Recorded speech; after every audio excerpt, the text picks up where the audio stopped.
Este güey no se suscribió a Protocolo Prohibido ni dio like y miren cómo quedó.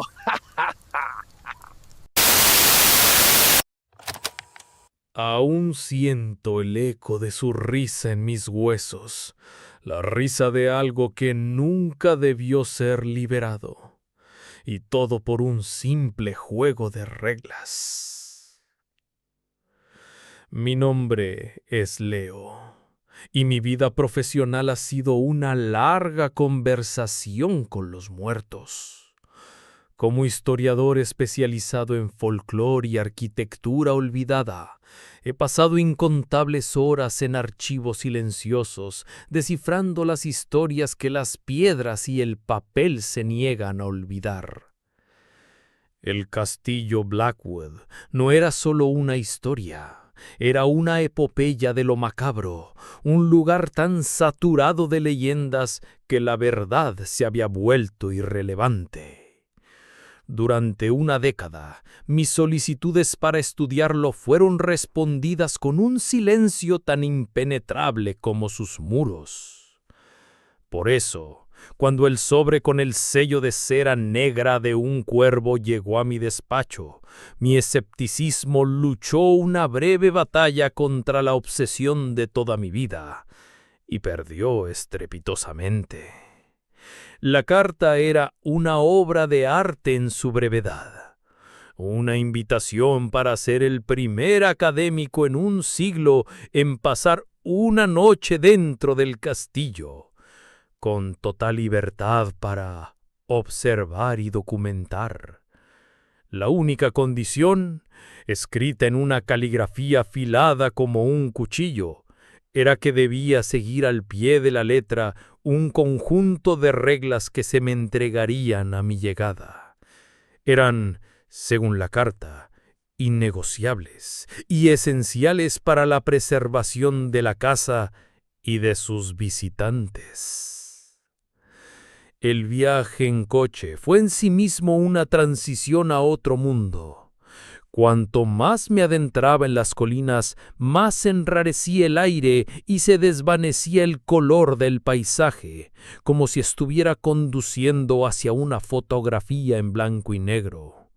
La flora se volvía extraña. Los árboles no solo estaban retorcidos, sino que su corteza tenía un extraño color negro, como si estuvieran carbonizados por dentro, y el musgo que los cubría era de un gris enfermizo. El GPS de mi coche murió a 20 kilómetros del destino y tuve que seguir un mapa antiguo que venía con la invitación. El silencio era lo más extraño. No había canto de pájaros, ni zumbido de insectos, solo el motor de mi coche y una quietud tan profunda que se sentía como una presión en los oídos. El castillo no aparecía en el horizonte, se materializaba. Un momento solo había niebla y árboles, y al siguiente ahí estaba, una monstruosidad de granito negro que parecía absorber la luz del día. Aparqué y, al salir del coche, el frío me golpeó. No era el frío normal de una tarde de otoño. Era un frío quieto, sin viento, que olía a piedra húmeda, a tierra de tumba y a ozono, como el aire justo antes de la caída de un rayo. Un hombre que solo podía ser descrito como antiguo me recibió en la puerta principal. Era alto y delgado como un árbol muerto, con una piel pálida y tensa sobre los huesos de su rostro. Sus movimientos eran rígidos, casi como los de una marioneta. Sus ojos eran lo más inquietante, de un color gris pálido, nublados por las cataratas, pero parecían ver más allá de mi piel. «Llega usted puntual», dijo.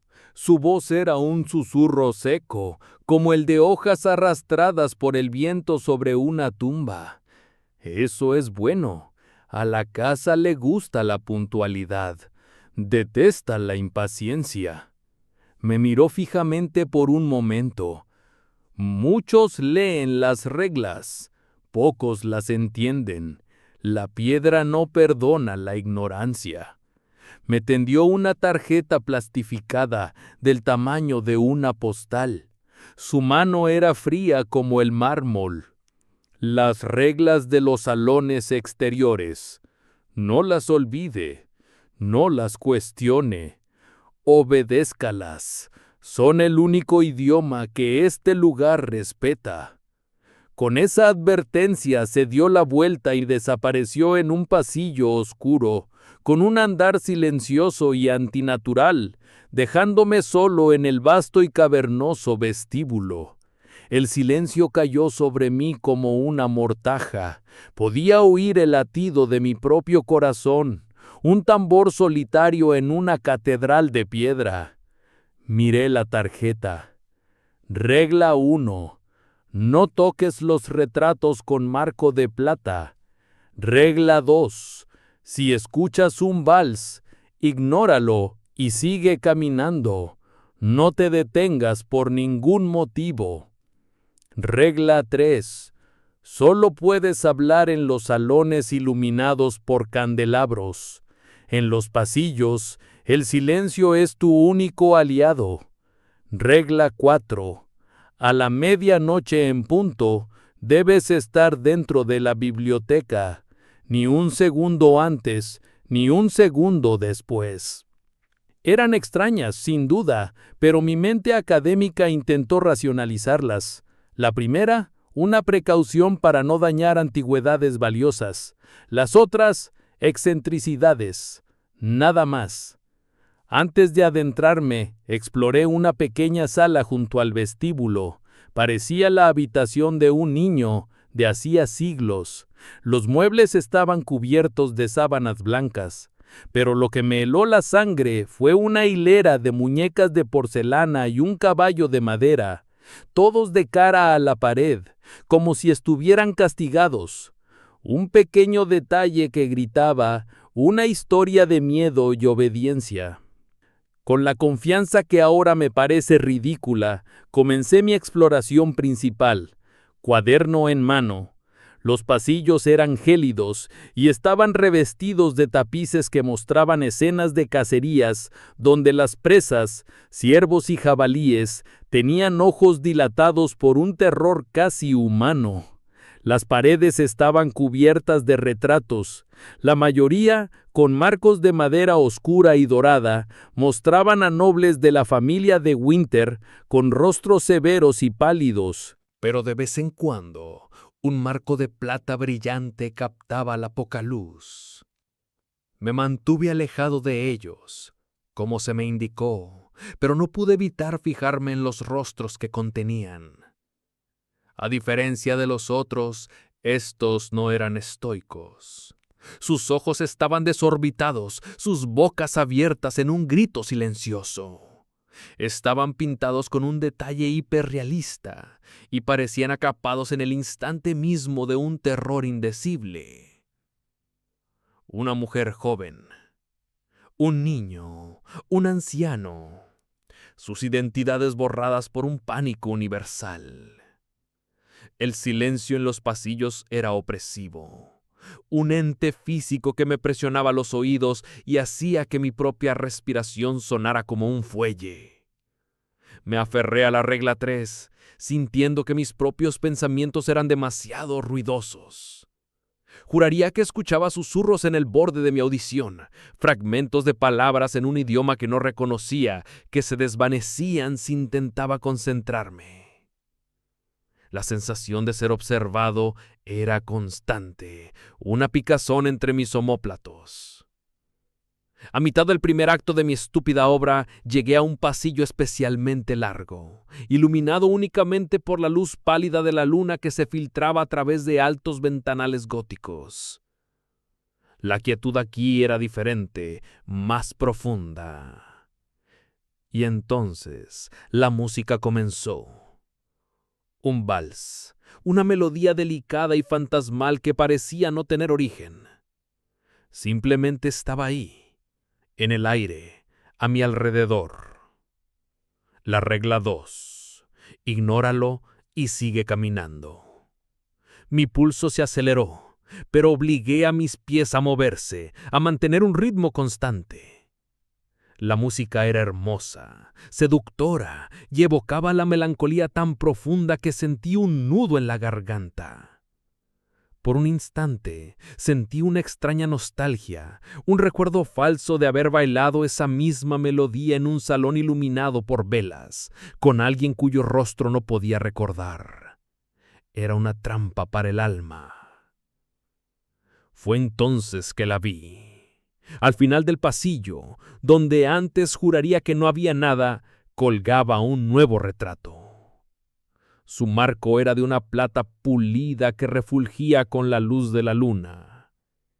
Me acerqué, todavía caminando, y la sangre se me heló en las venas.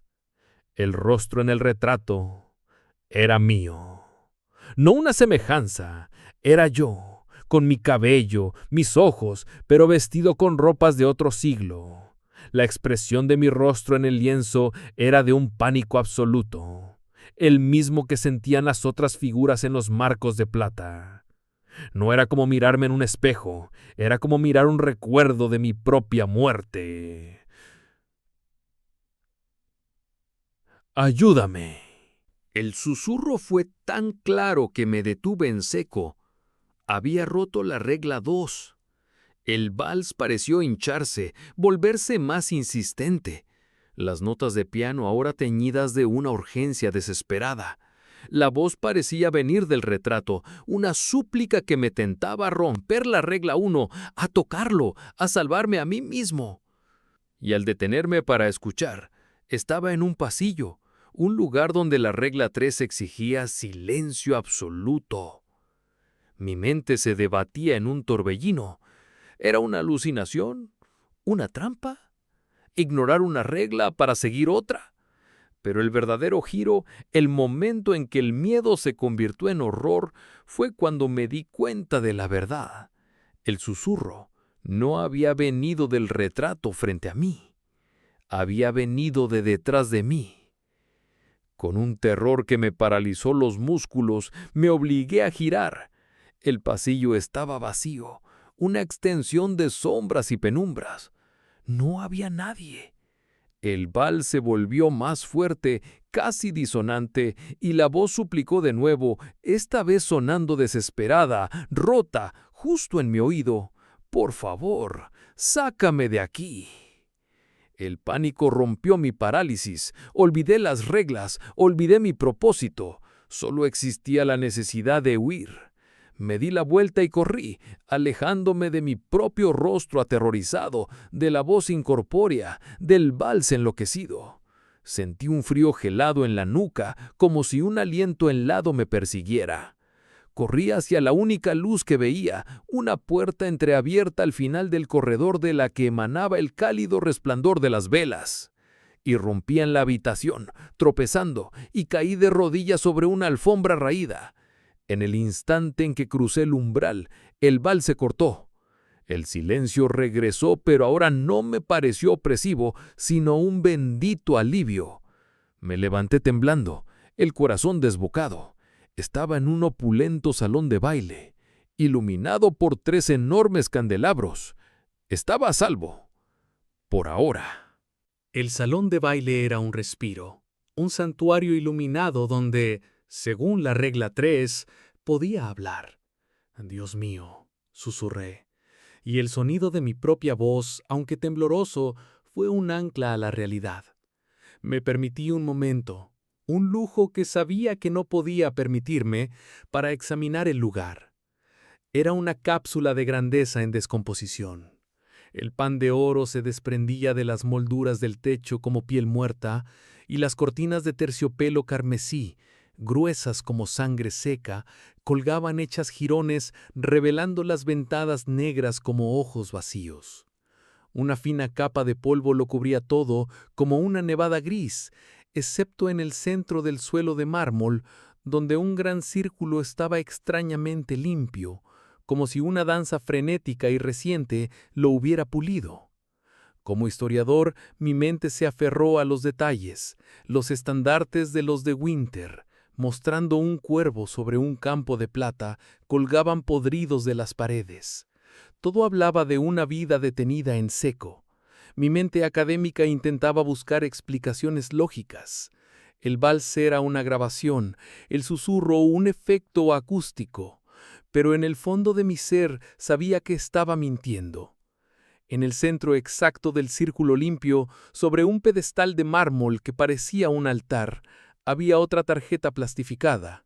Juraría que no estaba allí cuando entré. Mi mirada había recorrido toda la sala. Apareció de la nada. Mi estómago se contrajo. La siguiente fase del juego. La caligrafía era la misma, precisa y amenazante. Las reglas del santuario interior. Regla 5. Nunca le des la espalda a una puerta cerrada. Regla 6. Si una estatua te mira, no parpadees. Mantén el contacto visual hasta que ya no puedas verla. Regla 7. Acepta cualquier bebida que te ofrezcan, pero nunca la bebas. Derrámala en la maceta más cercana cuando nadie esté mirando. Regla 8. No confíes en tu reflejo. Cada nueva regla era un tornillo más en el potro de tortura de mi psique. La regla 5 era la más insidiosa. ¿Cómo se suponía que iba a navegar por un castillo laberíntico sin darle la espalda a las puertas?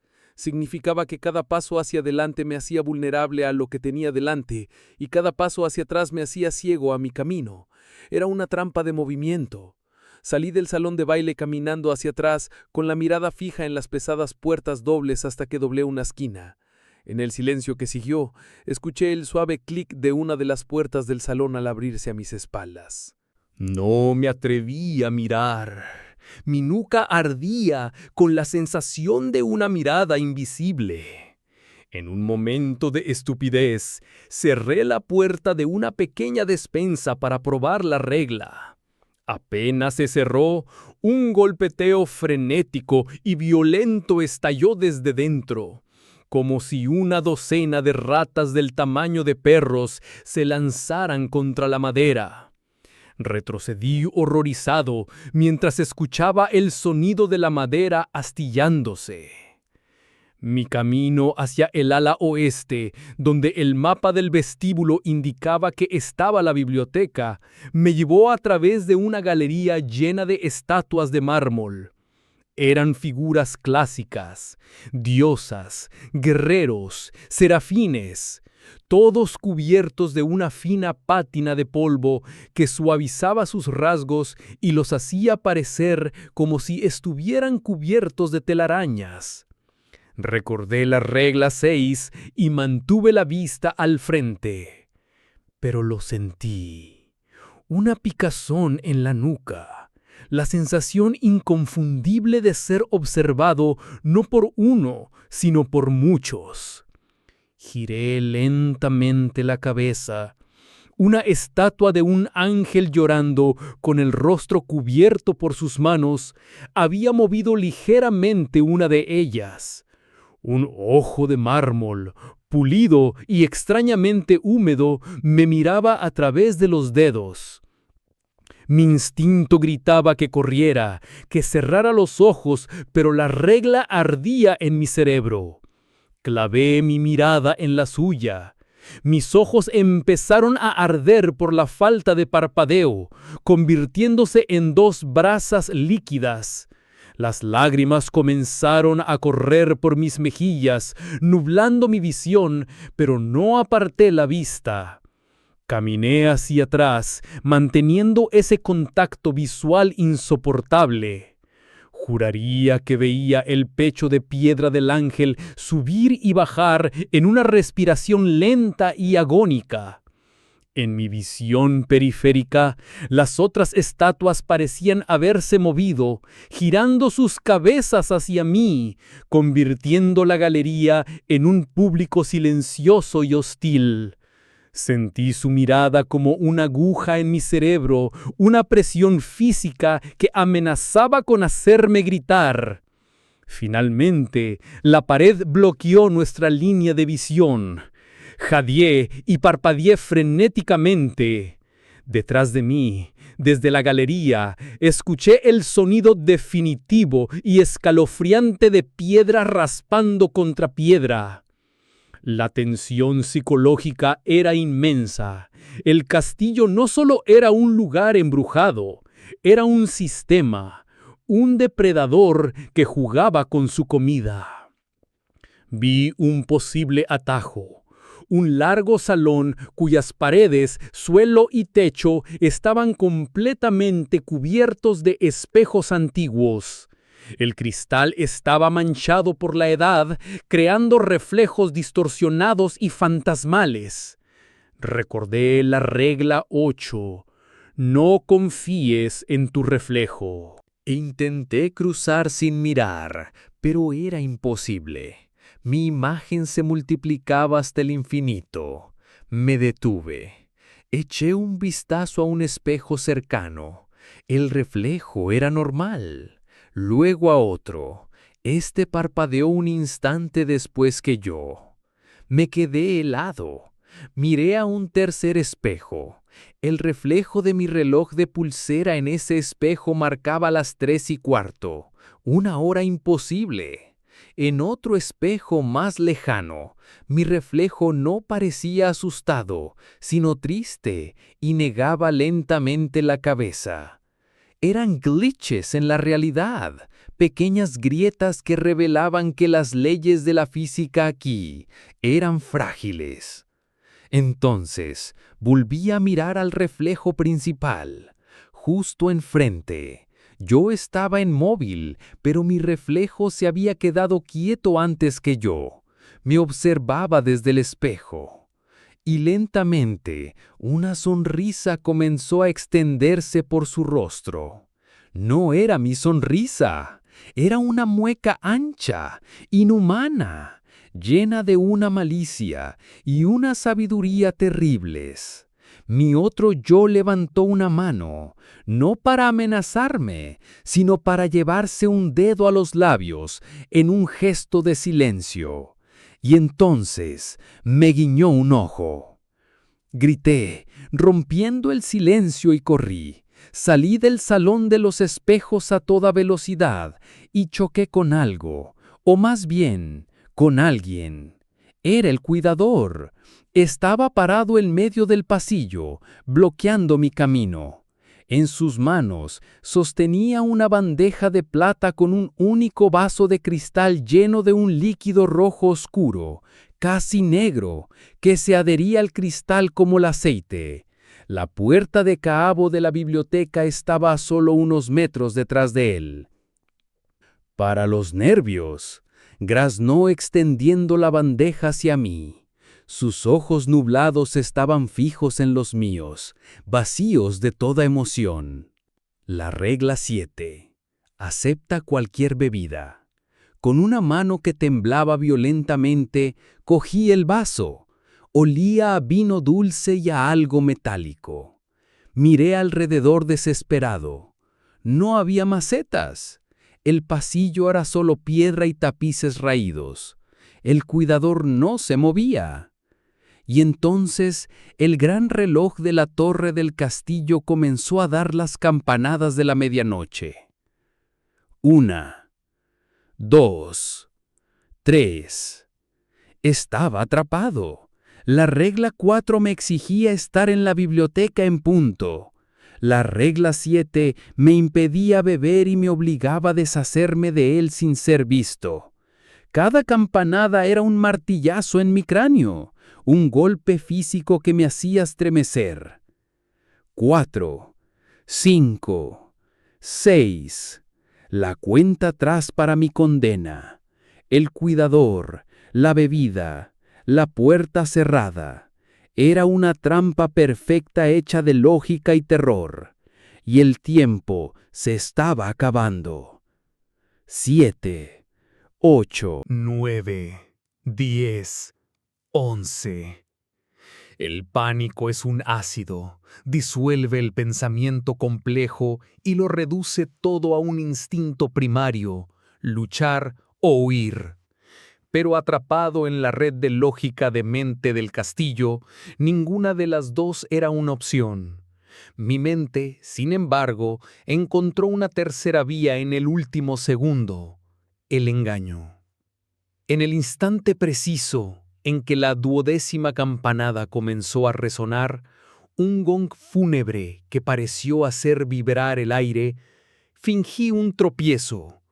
Me lancé hacia adelante, agitando los brazos como si perdiera el equilibrio en el suelo irregular. El vaso se me escapó de la mano y su contenido rojo oscuro se estrelló contra el suelo de piedra a centímetros de los zapatos del cuidador, salpicándolos. Él, por un reflejo puramente humano, bajó la vista hacia el charco carmesí que se extendía como una herida. No lo bebí y, técnicamente, en el caos, nadie me había visto derramarlo. Esa fracción de segundo fue mi única oportunidad. Me lancé más allá del cuidador, agarré el pesado pomo de latón de la puerta de la biblioteca y lo giré y entré de golpe, cerrando la puerta a mi espalda justo cuando el eco de la última campanada se desvanecía. El sonido del pesado cerrojo encajando en su lugar fue, hasta ese momento, el más hermoso de mi vida. Me derrumbé contra la puerta, jadeando, el cuerpo empapado en un sudor helado. El silencio de la biblioteca era diferente. Era un silencio antiguo, reverente, que olía a polvo, a cuero y papel. La temperatura era notablemente más cálida y el aire, en lugar de ser opresivo, se sentía quieto y lleno de un potencial tranquilo. Las velas que ardían en varios candelabros aquí tenían una llama firme y no parpadeaban. Era un silencio que se sentía como un santuario. Por primera vez en horas sentí que podía respirar, que la presencia opresiva del castillo se había atenuado. Me permití creer, por un momento, que lo peor había pasado. La biblioteca era un espacio circular de 2 pisos, una colmena de conocimiento con las paredes cubiertas de libros hasta un techo abovedado. Una delicada escalera de caracol de hierro forjado subía al segundo nivel. En el centro exacto de la sala, sobre un gran escritorio de lectura de roble, un candelabro de plata iluminaba un único trozo de pergamino amarillento. Con un sentimiento de pavor inevitable, me acerqué. La última lista de reglas. Las reglas del corazón del castillo. Regla 9. No leas el libro con la cubierta de piel. Regla 10. Si las velas se apagan, quédate absolutamente quieto y no hagas ningún sonido. Canta una canción de cuna en tu mente. Regla 11. Solo puedes irte cuando el primer rayo del amanecer toque la vidriera del este. Regla 12. Miente a todo lo que pregunte tu nombre. Esta vez, las reglas parecían más pasivas. Mi única tarea era sobrevivir a la noche. Encontré la vidriera del este, un magnífico rosetón que representaba un sol naciente. Mi brújula hacia la libertad. Solo tenía que esperar. Para combatir el sueño y el miedo, exploré las estanterías. Los libros eran una mezcla ecléctica, desde tratados de alquimia hasta novelas victorianas. Me mantuve alejado de cualquier cosa que pudiera parecer un libro encuadernado en piel. En una alcoba oculta encontré una sección dedicada a la historia de la familia De Winter. Escogí el volumen más pesado, titulado Los Lamentos de Blackwood, y me senté en el suelo, lejos de la puerta, con la espalda contra una estantería sólida. Contaba la historia de la familia, generación tras generación, hasta llegar al último capítulo, que hablaba de la hija menor, Elara de Winter, desaparecida misteriosamente en el siglo XVIII. El libro incluía un grabado de ella, un retrato detallado. El aire se me escapó de los pulmones. Era ella, la mujer del retrato con marco de plata, la mujer que tenía mi rostro. La invitación no había sido al azar. Había una razón por la que yo estaba aquí. Mi parecido con ella era la clave de todo. Pero el verdadero giro, la revelación que transformó mi miedo en un horror cósmico, estaba en una nota a pie de página, una entrada del diario del autor del libro. Teorizaba que Elara no fue una víctima. Ella era una practicante de artes oscuras que intentó un ritual para fusionar su conciencia con la del castillo, para alcanzar una forma de inmortalidad. El ritual, según el texto, requería un ancla de sangre y un eco del alma para completarse. Un recipiente vivo que compartiera su linaje, o en su defecto, su misma apariencia física. Salió mal. Ella no se convirtió en el castillo la devoró, adquiriendo su conciencia, su rostro y su hambre. El castillo estaba vivo, y yo era el eco viviente de su primera comida.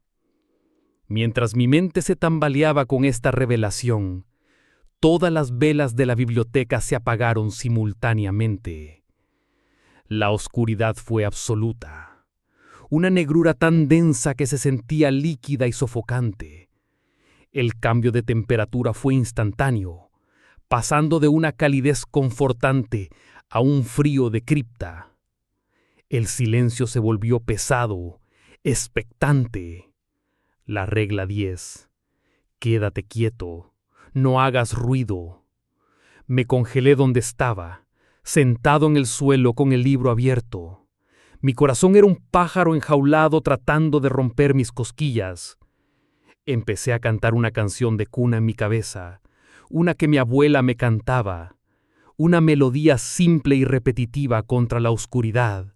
Escuché un arañazo, el sonido de algo afilado y quebradizo, como uñas largas y secas arrastrándose por el suelo de madera. Se movía lentamente, rodeándome en la negrura total. El sonido subió por la estantería detrás de mí y luego por el techo, directamente sobre mi cabeza. Podía sentir el frío que emanaba, una presencia que desplazaba el aire y olía a polvo antiguo y a flores marchitas. La canción de cuna en mi cabeza se aceleró, mi único escudo. El sonido se detuvo justo detrás de mí.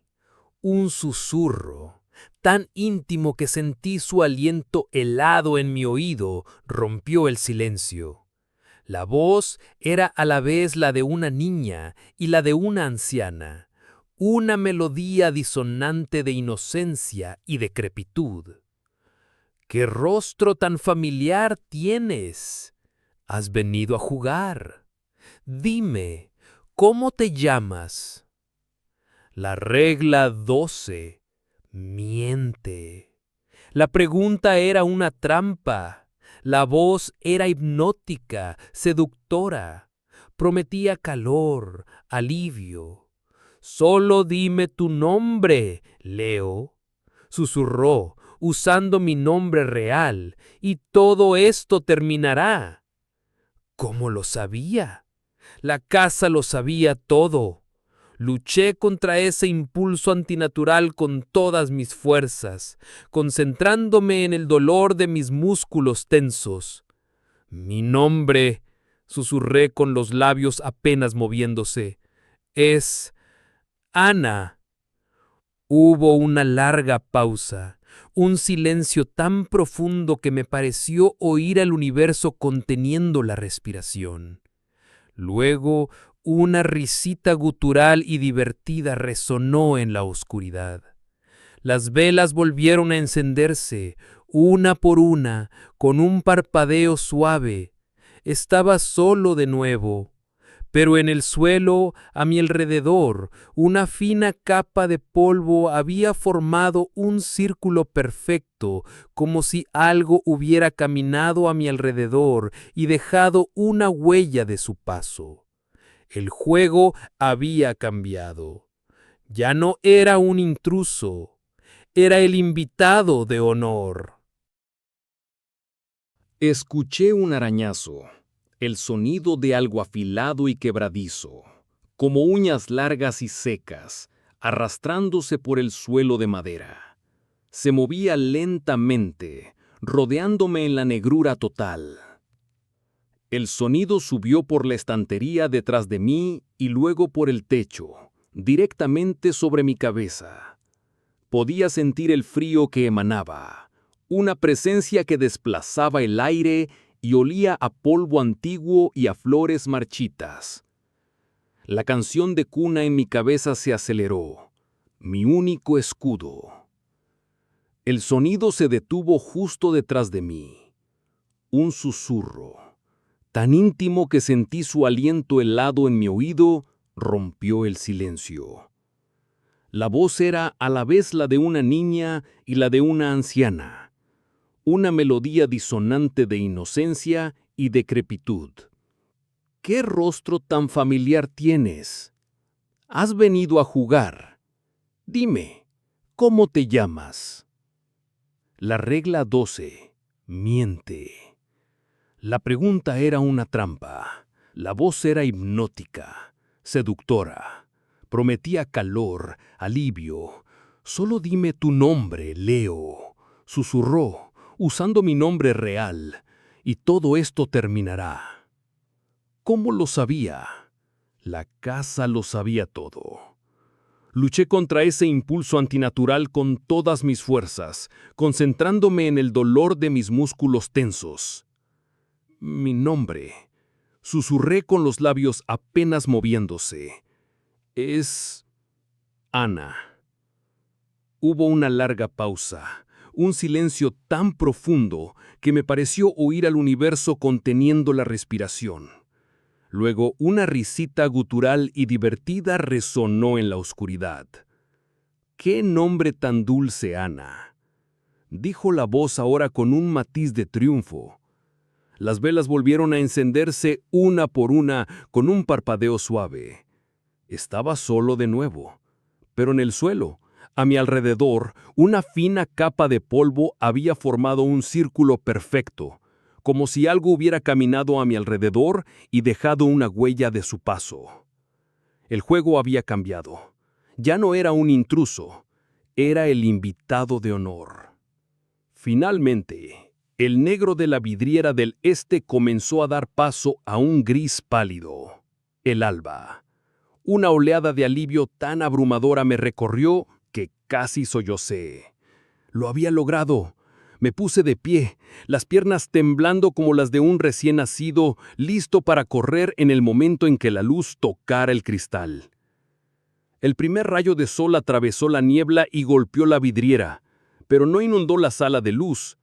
En su lugar, el rosetón de colores actuó como una lente precisa, enfocando la luz del amanecer en un único y brillante haz de un blanco puro que atravesó la biblioteca y aterrizó directamente sobre el libro de piel. El aire zumbó con una energía repentina. La luz iluminó unas letras doradas grabadas en la cubierta que antes eran invisibles. El contrato. El horror me golpeó con la fuerza de una revelación divina y terrible.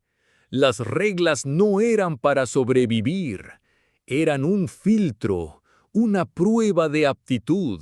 Cada regla que seguí, cada trampa que superé, era una demostración de que yo era compatible, de que era el recipiente perfecto para continuar el legado de Elara. La regla 11 no era una promesa de escape, era una señal para el comienzo del fin. El amanecer no era mi salvación, era mi sacrificio. El libro de piel se abrió por sí solo. Sus páginas, que parecían en blanco, comenzaron a pasar como si las soplara un viento invisible, liberando un olor a polvo de estrellas y a carne curada. Y la risa, la misma risa del gancho de mi historia, llenó la habitación. No era la risa de una persona, eran las paredes, los libros, el propio aire el que se reía. Una cacofonía de susurros de los retratos, de la voz de Elara y, para mi horror, de mi propia voz mezclada con ellas, como si una versión de mí ya hubiera aceptado su destino. Me di la vuelta para correr hacia la puerta, pero la puerta ya no estaba. Vi con impotencia cómo los libros se deslizaban en su sitio. La madera gemía y se retorcía, transformándose en piedra y estanterías, como si la puerta nunca hubiera existido. Estaba sellado dentro del corazón de la bestia. Los susurros regresaron, pero ahora eran un coro de voces claras, todas hablando al unísono. Y no cantaban Ana, cantaban mi verdadero nombre, Leo. El sonido de mi propio nombre, pronunciado por esas voces antiguas, fue como un conjuro que me despojó de mi identidad, dejándome como una cáscara vacía. Miré la superficie pulida del escritorio y mi reflejo me devolvió la mirada. Pero ya no era mi reflejo asustado, era Elara, la mujer del retrato, y sonreía con mis labios. La superficie del escritorio se onduló como agua negra y ella comenzó a emerger, no como una aparición, sino como un ser físico que se alzaba de la madera. Era yo, pero más alta, más delgada, con una antigüedad terrible en sus ojos.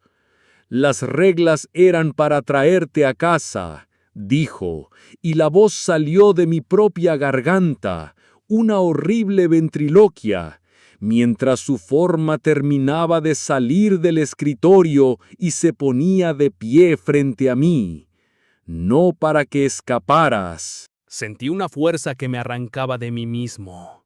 No fue rápido, fue una agonía lenta. Sentí mis recuerdos siendo arrancados uno por uno. El rostro de mi madre, mi primer beso, el día que decidí ser historiador. Vi destellos de sus recuerdos invadiendo mi mente. El olor a incienso de su ritual, el terror que sintió cuando el castillo se volvió contra ella. Su larga y solitaria espera en los espejos y retratos.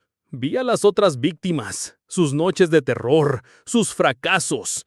Estaba siendo ahogado por un mar de conciencias, con la del castillo como la marea principal. Mi mente luchó, se aferró a mi identidad, pero era como intentar detener el océano con las manos. Mi conciencia fue succionada, arrastrada hacia un nuevo marco de plata vacío que había aparecido en la pared de la biblioteca, un espacio que había estado esperando ser llenado. Mi última visión como ser humano fue la de mi propio cuerpo, ahora ocupado por ella, acercándose a mí. Me tocó la frente con un dedo frío. «Un nuevo guardián para la colección», susurró, ahora con su propia voz, antes de darse la vuelta y tomar el libro de piel. Y ahora estoy aquí, un grito silencioso atrapado detrás de un barniz centenario. Mi conciencia está estirada hasta el punto de ruptura, aplanada en 2 dimensiones. Soy parte de la colección. Una memoria en un marco de plata, observando con ojos que no pueden parpadear. El frío de la plata es un ardor constante, un recordatorio eterno de mi prisión. No estoy solo. Puedo sentir a los otros en sus marcos. Sus silenciosos gritos de terror y arrepentimiento son un zumbido constante en el fondo de mi mente. Somos el coro de la casa. Percibo el tiempo de una forma no lineal. Veo el pasado, el presente y el futuro del castillo a la vez. Veo a Elara, usando mi cuerpo, escribiendo una nueva invitación. Siento el hambre insaciable del castillo, un vacío que nunca se llena. Y observamos y esperamos porque la casa siempre tiene hambre y siempre habrá otro erudito curioso, Otro rostro familiar que recibirá una invitación y creerá que puede ganar el juego siguiendo las reglas. Pero las reglas nunca fueron para nosotros. Siempre fueron para ella. No olvides darle like, o puede que aparezcas en la próxima historia. Déjame en los comentarios qué otro trabajo infernal debería aceptar. Subo una nueva advertencia cada lunes, miércoles y viernes. Suscríbete si quieres recibir el próximo informe. Recuerda, suscribirse no garantiza tu seguridad, pero no hacerlo es peor.